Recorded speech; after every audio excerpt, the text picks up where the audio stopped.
네, 오늘 제가 여러분들과 나눌 하나님의 말씀 제목은 하나님의 마음에 맞는 사람 다윗 그리고 언약궤라고 하는 이런 제목을 가지고 하나님의 말씀을 전해드리도록 하겠습니다.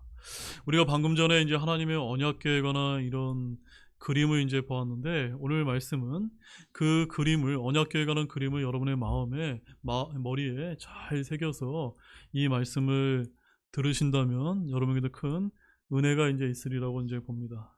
자, 오늘은 하나님과 마음과 관련해서 이제 조금 더 깊이 있게 살펴보기 위해서 하나님의 마음에 맞는 사람으로 불렸던 다윗이라고 하는 그 인물에 대해서 그가 왜 그렇게 불리게 되었는지를 살펴 이제 보기를 원합니다. 왜냐하면 하나님의 마음에 맞는 이 신자라는 것이 우리의 신앙생활에 매우 필요한 이런 일이기 때문인 것입니다. 자, 그렇다면 여러분들이 생각하기에 하나님의 마음에 맞는 사람이란, 하나님의 마음에 맞는 성도란 여러분 무엇이라고 이제 여러분이 생각이 되어지십니까? 먼저 우리 사도행전 13장 22절 말씀을 다시 한번 우리 읽어보도록 하겠습니다. 그를 폐하시고 그들을 위해 다윗을 일으키사 그들의 왕이 되게 하시며 또한 그에 대해 증언하여 이르시되 내가 이새의 아들 다윗을 찾았는데 그는 내 마음에 맞는 사람이라 그가 내 모든 뜻을 성취하리라 하시고. 저는 이 말을 다윗이 지금 하나님으로부터 들었는데 다윗의 마음에 참으로 기뻤을 것 같습니다. 여러분도 이 다윗처럼 내가 내 마음에 맞는 사람이다라는 이런 평가를, 이런 이야기를 듣는다면 여러분 기쁘지 않겠습니까? 그런 이야기 여러분 듣고 싶습니까? 여러분이 어떤 단체나 어떤 조직 생활을 하면서도 어떤 직장 상사가 어떤 이제 부하 직원에게 네가 내 마음에 맞는 사람이야 라는 이런 얘기를 들으면 얼마나 기쁠까요? 근데 지금 이 이야기를 누가 누구에게 하고 계십니까? 하나님께서 지금 다윗이라고 하는 한 사람에게 너가 내 마음에 맞는 사람이다 라고 이런 말씀을 하시니 얼마나 영광스러운 이야기입니까? 저 역시도 또한 여러분 역시도 이와 같은 하나님의 마음에 맞는 이런 사람들이 되시기를 주님의 이름으로 축원합니다. 자, 이 말씀에서 저는 다음과 같은 아주 중요한 사실을 발견하게 됩니다. 즉, 나는 내가 중요하게 생각하는 것을 중요하게 생각할 줄 아는 사람이 다윗이었다는 것을 발견했다는 점입니다. 그게 무슨 말이냐면 그는 그 마음이 내 마음과 너무나 맞는 사람이다라고 하는 그런 뜻이라는 점입니다. 여러분, 이것이 무슨 말이냐면 이것을 쉽게 이야기하면 이것입니다. 내가 오른쪽을 본다면 다윗도 어느 쪽을 바라보는 겁니까? 오른쪽을 바라보는 것입니다. 그 다음에 하나님께서 왼쪽을 보신다면 다윗 역시도 왼쪽을 이제 보는 것입니다. 즉, 난 그것에 관심을 집중하고 있다라고 말할 때 다윗이란 사람 역시도 저도 역시 그것에 관심을 집중하고 있습니다라고 말하는 것이 바로 뭐라는 겁니까? 하나님의 마음에 맞는 사람이다라고 우리가 이렇게 이제 부를 수 있는 것입니다. 사랑하는 여러분, 우리 중 어떤 사람들은 우리의 사람을 이렇게 이제 부를지 모릅니다. 뭐 우리가 어떤 때는 승리하고 어떤 때는 패배하는 거잖아요. 그냥 최선을 다해서 인생을 살아가는 거지요. 뭐 아무도 완벽할 수는 없지 않습니까? 라고 이렇게 이제 이야기할지 모릅니다. 근데 또 다른 사람은 어떻게 얘기하냐면 만약 하나님께서 어떤 것을 내게 말씀하신다면 저는 그것을 하기 원합니다 라고 말하는 사람이 있다며 어떤 사람이 하나님의 맞는 마음에 맞는 사람입니까? 전자입니까? 후자입니까? 바로 후자가 하나님의 맞는 사람이란 것입니다. 자, 사무엘기하 6장을 이제 보시게 되면 바로 그와 같은 일을 행한 사람이 있다면 그 사람이 누굽니까? 오늘 우리가 살펴볼 다윗이라고 하는 사람이라는 점입니다. 자, 그가 왜 하나님의 마음에 맞는 사람이었는가에 대한 전형적인 예라고 이제 우리가 이제 볼 수가 있는데, 자, 그 말씀을 한번 우리가 보기에 앞서서 다윗의 관심사는 어디에 있었을까요? 다윗의 관심사는 바로 하나님의 언약궤에 있었다는 점입니다. 자, 그럼 본론으로 들어가 보겠습니다. 오늘 말씀의 이제 본론은 바로 무대는 예루살렘이었습니다. 다윗은 그 당시 이제 새로 즉위한 왕이었는데 여전히 사울 왕이 죽었지만 그가 남긴 악한 영향력이 나라 전체에 아직 남아 있었을 그 당시였다는 점입니다. 사울이 통치한 40년 중후반기에 사울은 타협을 했고 자기가 마땅히 해야 할 직무를 소홀히 한 채 다른 온갖 종류의 악한 일들을 추구하며 빈둥거렸다는 점입니다. 무엇보다도 그는 다윗과 달리 하나님의 일들을 소홀히 했다는 점입니다. 여기서 잠깐 우리가 이해하고 넘어갈 것이 있다면, 그러니까 다윗의 시대에는 예배의 중심 장소가 믿는 자 개개인이 아니라 바로 성막이었다는 점입니다. 그런데 사울의 무책임한 통치하에서는 이 성막에 대한 강조는 어느새 사라져 버렸고, 이 시기에는 어떤 일이 벌어졌습니까? 하나님의 성막에 있어야 될 언약궤가 어디에 이제 가버렸습니까? 저 적들에게 뺏겨서 그 적들이 언약궤를 빼앗아 버려가는 그런 안타까운 일이 이제 벌어졌던 것입니다. 자, 그래서 오늘날의 이방 사람들에게는 그것은 별로 중요치 않은 일이었습니다. 그러나 그 당시에는 하나님의 언약궤를 잃어버렸다니 어떤 의미를 갖는지 아십니까? 그것은 바로 하나님의 임재가 떠났다는 것을 의미했다는 점입니다. 왜냐하면 주 하나님의 영광이 어디에 임했기 때문입니까? 그 언약궤에 임하셨기 때문인 것입니다. 자, 그래서 하나님께서는 모세에게 그것을 어떻게 만들고 어떻게 운반을 해야 하는지에 대한 상세한 지침을 주셔서 이스라엘 사람들의 이 하나님의 집을 예배의 중심 장소로 광야 여행 내내 운반하고 또한 가나안 땅으로까지 모시고 들어갈 수 있게 하셨던 것입니다. 그리고 하나님의 언약궤가 안치되는 곳마다 하나님의 영광이 친히 거하셨다라고 성경은 우리에게 말씀해주고 있는 것입니다. 그것이 주님의 임재를 상징했으므로 그것은 이 땅에서 가장 거룩한 장소였던 것입니다. 자, 그런데 다윗이 이스라엘의 두 번째 왕으로서 그 왕위에 오른 뒤에 다윗이 무엇을 깨달았는지 압니까, 여러분? 무엇을 깨달았을까요? 바로 하나님의 언약궤가 없다는 것을 깨달았다는 점입니다. 이 문제를 다시 한번 생각해 볼 필요가 있습니다. 여러분이 정말 하나님의 은혜로 어떤 이 대통령이나 이런 왕위에 올랐다고 한번 생각해 보시기 바랍니다. 여러분 같으면 무엇을 먼저 생각하실까요? 뭐 나라를 어떻게 통치해야 되고 내가 어떻게 권력을 행사하고 이런 데도 관심을 갖지 않겠습니까? 근데 다윗은 어디에 먼저 초점을 맞췄습니까? 내가 그 왕위에 올랐는데 뭐가 없어요? 언약궤가 없다는 것을 이 사람이 깨달았다는 점입니다. 바로 예배의 중심이 되는 하나님의 언약궤가 없다는 것을 그가 먼저 깨달았다는 점입니다. 예배 가운데 하나님의 임재가 없다는 것을 느꼈다는 점입니다.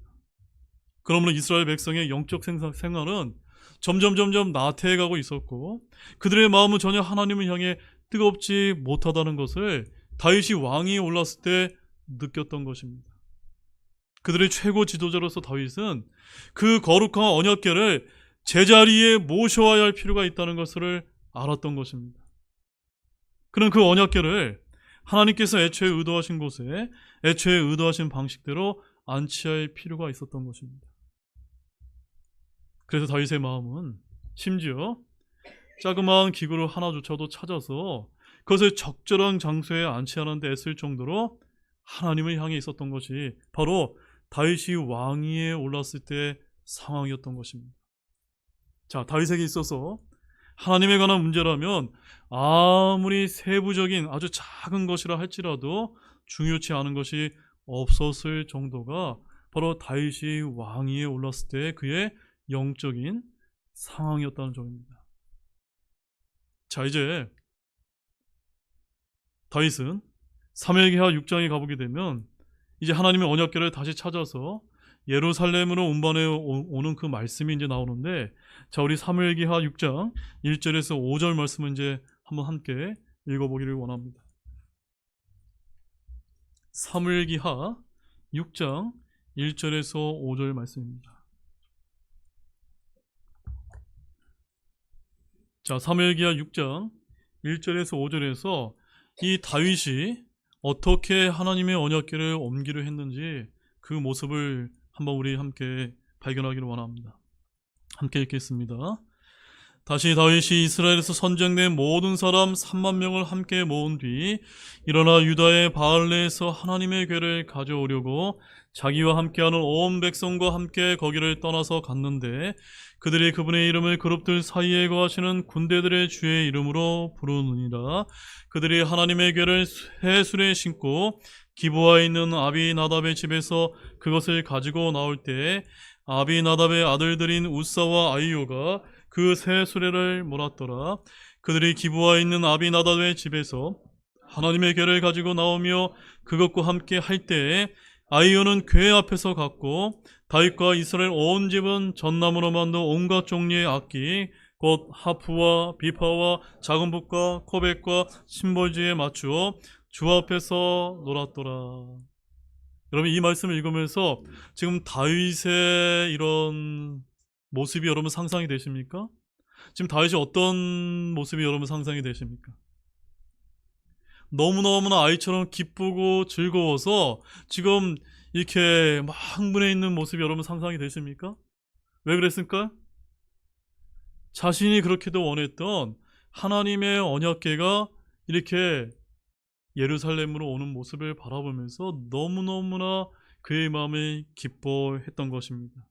바로 아마 오늘 우리 찬양대의 이름처럼 할렐루야를 외치면서 기뻐 외치고 있었을지 모른다는 점입니다. 그런데 이 하나님의 궤에 대해서 잠깐 여러분에게 이제 설명을 드리면, 하나님께서는 몸소 모세에게 원본 제작 설계도를 이제 출애굽기 25장에서 이제 주신 바가 있습니다. 근데 그 언약궤는 나무로 만들어졌는데 모양이 사각이고 안팎으로 순금으로 금도금을 해야만 했습니다. 그것은 그 둘레에 금으로 테를 둘렀습니다. 그리고 뚜껑이 있었는데 그 궤의 윗면에는 극률의 자리, 멀시시시라고 하는 그 극률의 자리라는 금으로 만들어진 투명한 판으로 된 덮개, 즉 뚜껑이 이제 덮여 있었습니다. 그리고 그 뚜껑의 안쪽가에는 두드려 편 금으로 된 그룹들이 있었습니다. 그 금으로 된 그룹들은 서로 마주보고 있었으며 그 날개는 금판 위로 펼쳐져 있었습니다. 그리고 이 그룹들은 극률의 자리를 바라보고 있는 그런 모양이 바로 언약궤의 이제 형태였던 것입니다. 그리고 그 덮개판 아래에, 즉 언약궤 안에는 세 가지 물건이 있었는데 무엇이 있었습니까? 바로 광야 생활할 때 만나를 담은 금 항아리와 아론의 쌍난 막대기와 그리고 언약의 돌판들입니다. 바로 하나님께서는 이 극률의 자리 위에 자신의 백성을 만나시겠다고 약속을 하신 바가 있었던 것입니다. 자, 확실히 이 기구는 어땠을까요? 너무너무나 거룩했다는 점입니다. 그것은 하나님께 거룩히 성결된 그런 것이었다는 점입니다. 그 궤에 관한 하나님의 지침이 얼마나 세심하고 주의 깊은지 하나님께서는 그것이 운반되는 방식까지 그들에게 아주 자세하게 알려주셨던 것입니다.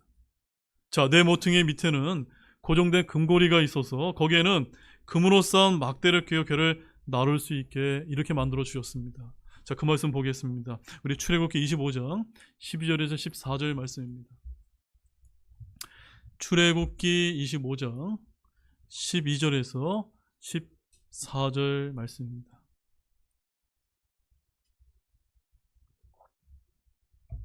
자, 이 언약궤를 어떻게 나눴는지를 방식을 여러분 좀 주목해서 한번 읽어보시기 바랍니다. 함께 읽겠습니다.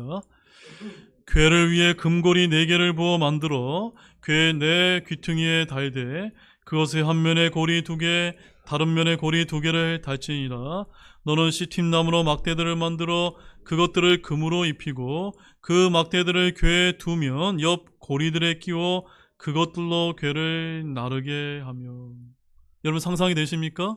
아까 보였던 그 그림 기억나시죠? 내 모퉁이 위에 금으로 된 고리를 만들어서 거기에다가 이 금으로 만든 막대기, 이 채를 이제 꽂아서 그 막대기가 어떤 역할을 하는 겁니까? 어깨에 메고 운반하는 이런 역할을 했던 것입니다.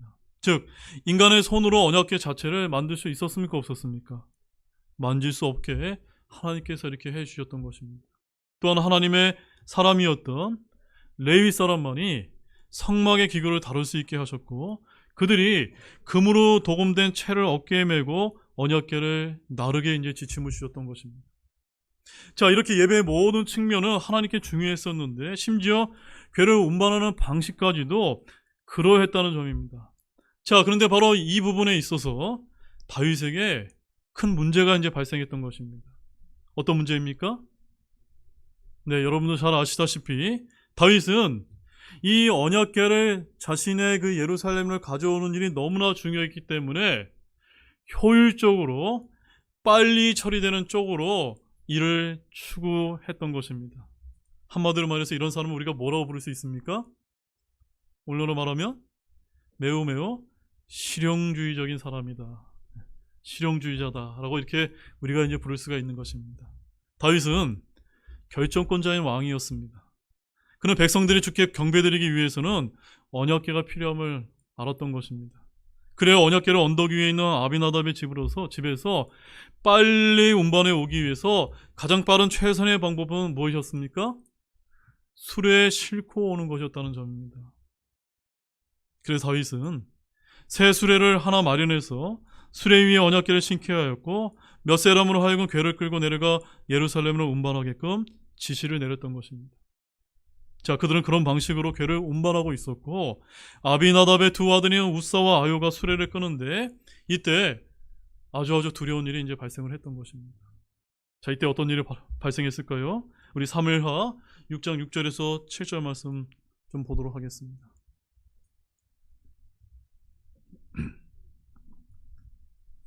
사무엘하 6장 6절에서 7절 말씀입니다.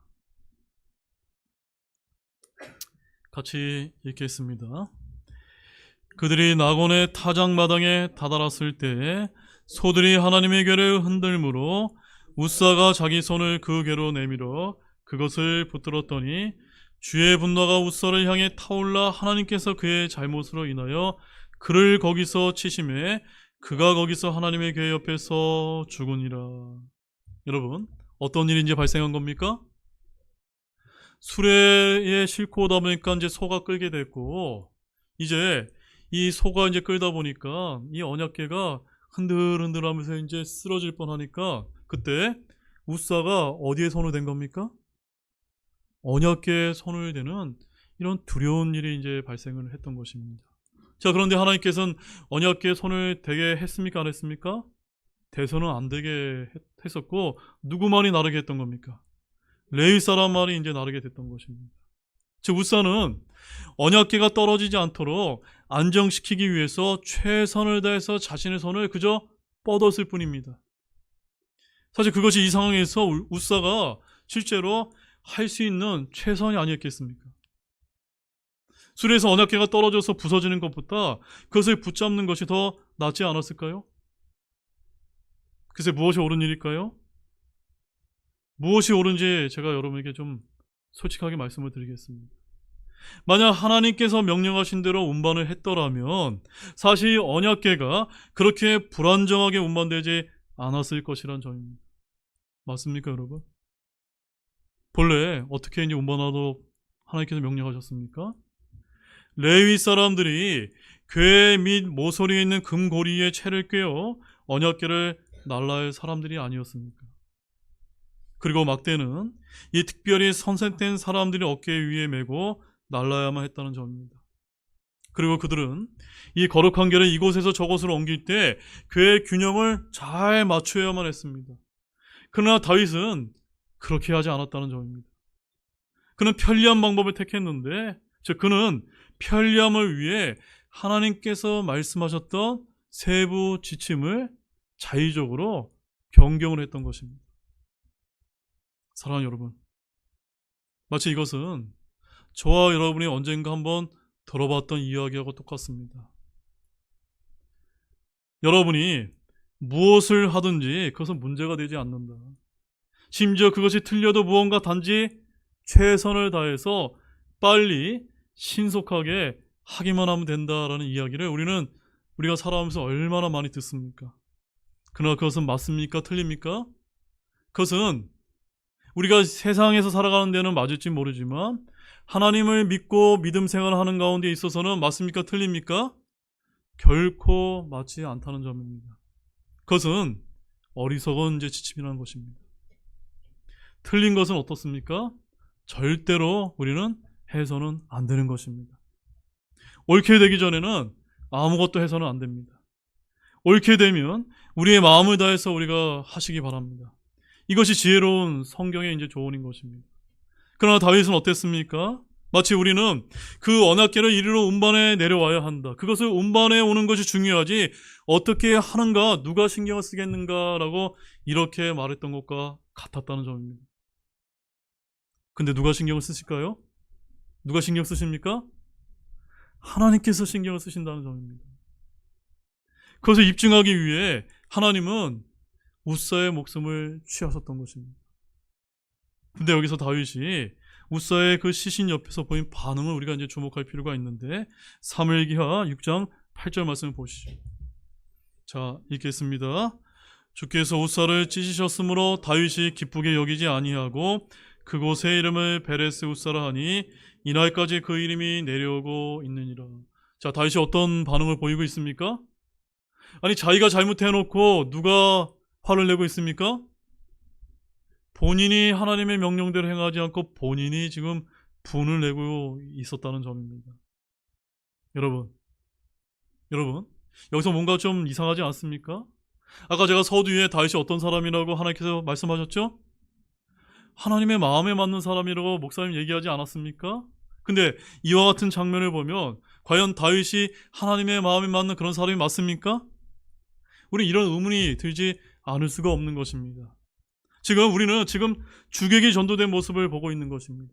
실은 하나님께서 다윗에게 화를 내셔야 하는데 오히려 누가 화를 내고 있습니까? 다윗이 지금 분을 내고 있지 않습니까? 지금쯤이면 우리는 이렇게 생각할지 모릅니다. 아니, 다윗이 하나님의 마음에 맞는 사람이라고 아까 말하지 않았습니까? 네, 저는 분명히 여러분이 그렇게 말씀을 드렸습니다. 아니, 하나님께서 그렇게 말씀을 하셨다는 점입니다. 그것은 그가 완벽했다는 의미가 아닌 것입니다. 제가 뭐라고 말씀드렸습니까? 하나님의 마음에 맞는 사람이란 그 사람이 완벽한 사람이라는 그런 뜻이 아니라는 점입니다. 하나님을 향한 마음을 갖고 있다는 것은 저와 여러분이 완전하다는 의미가 아니라 하나님과 그분의 뜻에 민감하다는 의미라고 우리는 그렇게 보아야만 되는 것입니다. 즉, 모든 작은 일도 중요하게 생각한다는 뜻입니다. 자, 이 시점에서 다윗은 이러한 점에 있어서 실패했던 것입니다. 사무엘기하 6장 9절 말씀도 보십시오. 거기 뭐라고 기록되어 있냐면 함께 읽어보겠습니다. 그날 다윗이 주를 두려워해 이르되 주의 개가 어찌 내게 오리요 하고는. 참 말씀이 흥미롭지 않습니까? 좀 전까지는 그 언약궤가 새 수레에 싣고 오는 것을 보면서 다윗이 어떻게 했습니까? 막 기뻐서 이렇게 뛰놀던 모습이었는데 지금 우사가 죽는 모습을 보면서 다윗이 어떤 마음을 가졌습니까? 두려운 마음을 가졌다는 점입니다. 여기서 문제는 무엇이었습니까? 다윗이 이 언약궤를 다시 가지고 오는 데 있어서 사전 준비를 철저히 하지 않았다는 점입니다. 우리는 사전 준비를 하지 않았을 때, 즉 우리가 하나님의 뜻이 무엇인지 잘 알고 있다라고 생각을 해서 자의적으로 혹은 편리한 쪽으로 보통 성급하게 어떠한 일을 우리 방식대로 어떠한 일을 하려고 덤벼들 때 종종 이러한 문제에 빠져들게 된다는 점입니다.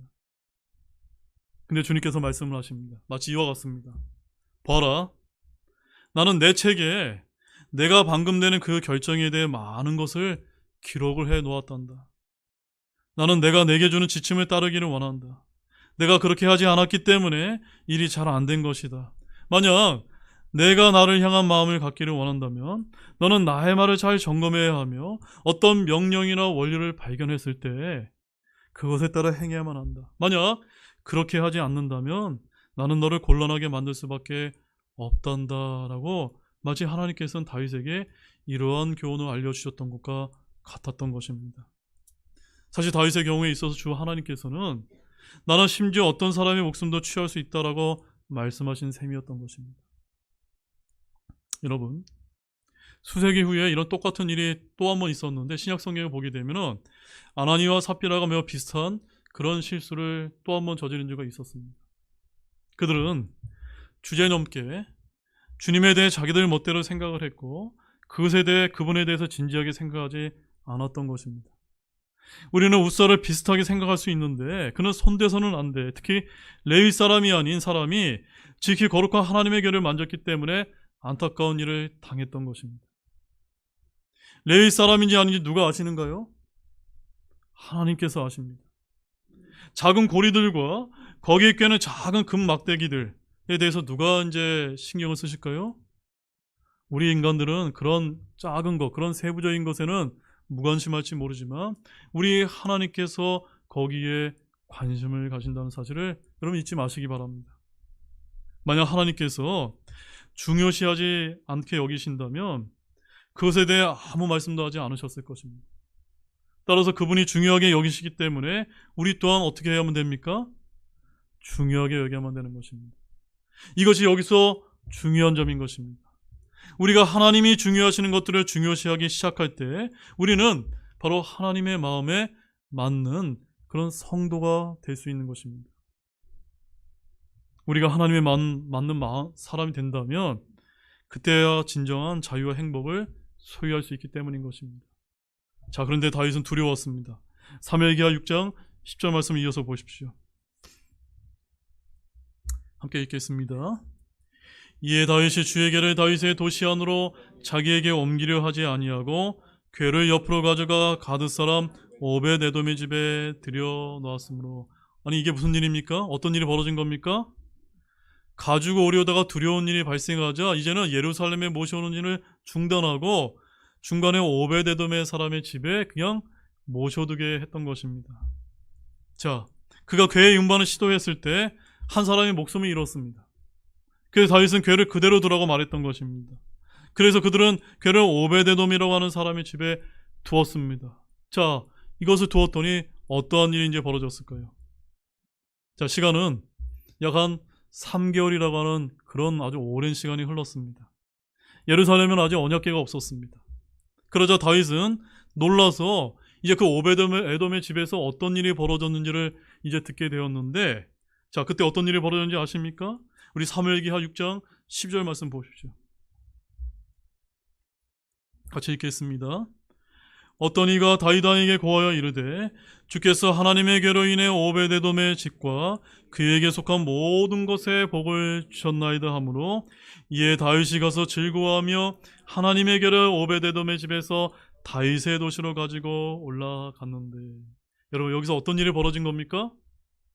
아까는 웃사라는 사람이 가지고 오다가 죽임을 당하는 안타까운 일이 발생했는데 그것을 오벳에돔의 집에다 이렇게 머물게 했더니 그 일이 어떤 일이 벌어진 겁니까? 거기에 하나님께서 축복을 베풀어 주는 일을 이제 자기가 이제 듣게 되면서 이제는 다시 이제 옮겨올 때가 되었나 보다라는 이런 이제 생각을 하게 되었던 것입니다. 자, 그런데 지금 우리가 여기서 어떤 일이 이제 벌어진지 아십니까? 우리 이제 하나님의 말씀을 한번 보도록 하겠습니다. 병행 구절인 역대상 15장 1절에서 3절 말씀 한번 보시기 바랍니다. 역대상 15장을 한번 보시기 바랍니다. 1절에서 3절 말씀.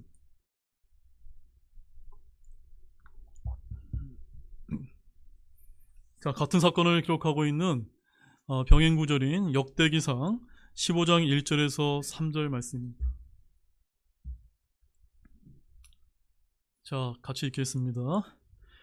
다윗이 자기를 위해 다윗의 도시에 집들을 짓고 하나님의 궤를 위해 처소를 예비하며 그것을 위해 장막을 치고 그때 다윗이 이르되 레위 사람들 외에는 아무도 하나님의 궤를 나를 수 없나니 이는 주께서 그들을 택하사 하나님의 궤를 나르며 영원토록 그분을 섬기게 하셨기 때문이라 하고, 다윗이 자기가 주의 궤를 위해 예비한 궤 처소로 궤를 가지고 올라오기 위해 온 이스라엘을 예루살렘으로 함께 모으니라.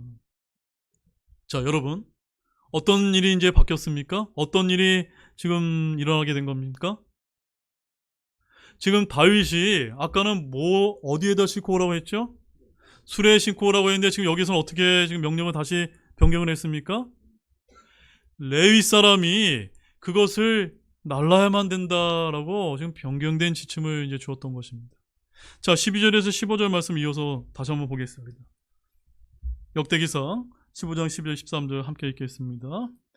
그들에게 이르되 너희는 레위 사람들의 아버지들의 우두머리니 너희와 너희 형제들은 너희 자신을 거룩히 구별하여 내가 궤를 위해 예비한 처소로 주 이스라엘의 하나님의 궤를 가지고 올라오라.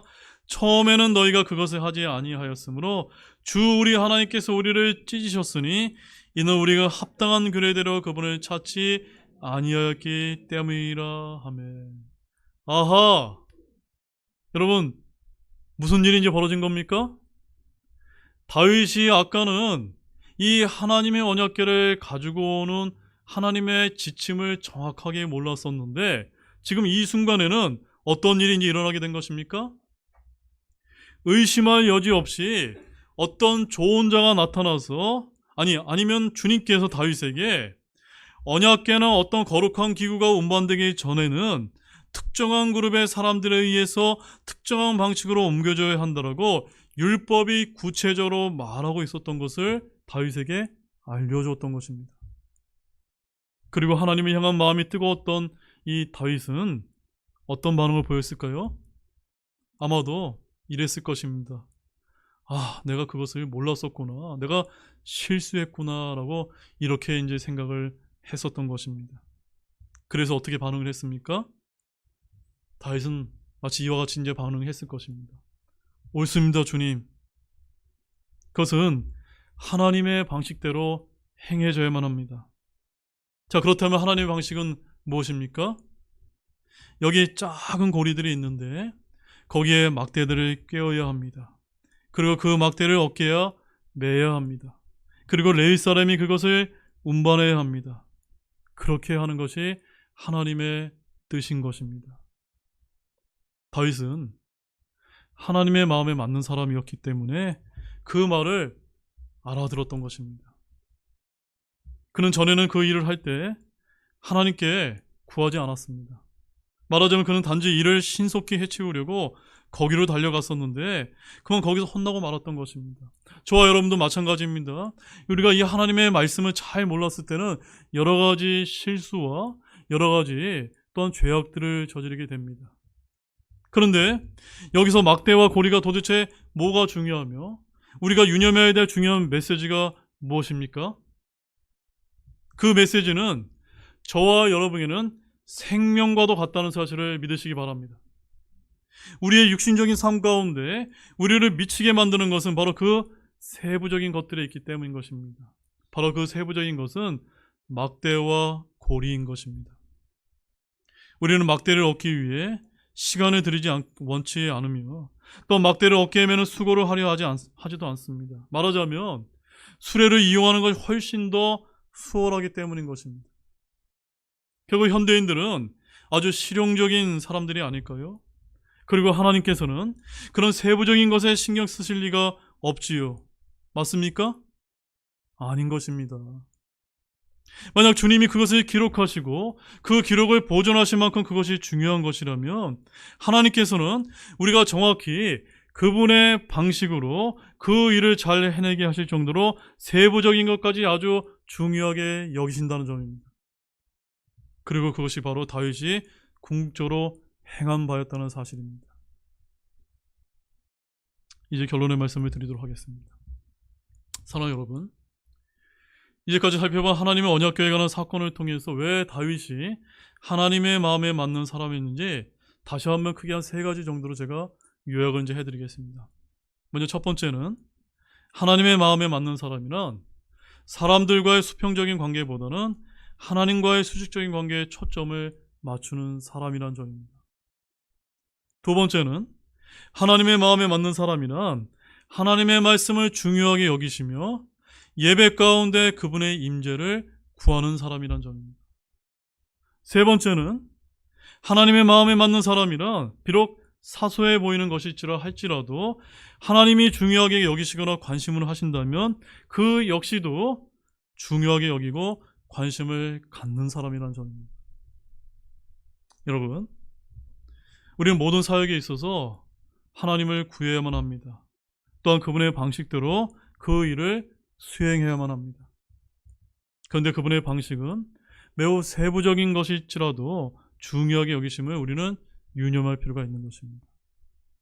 하나님께서는 온 우주 만물을 창조하신 분이시지만 저와 여러분을 인도하시기 위해서 아주 작은 부분까지도 매우 중요하게 여기시는 하나님이심을 여러분 믿으시기 바랍니다.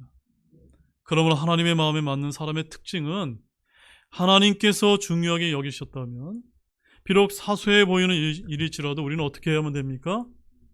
우리도 그것에 관심을 가지고 중요하게 여기는 신자야말로 바로 하나님의 마음에 맞는 신자가 되는 것입니다.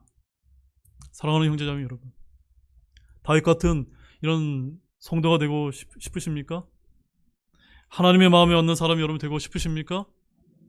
그것은 굉장히 갑작스럽게 멋지게 드러나는 그런 것이 아니라는 점입니다.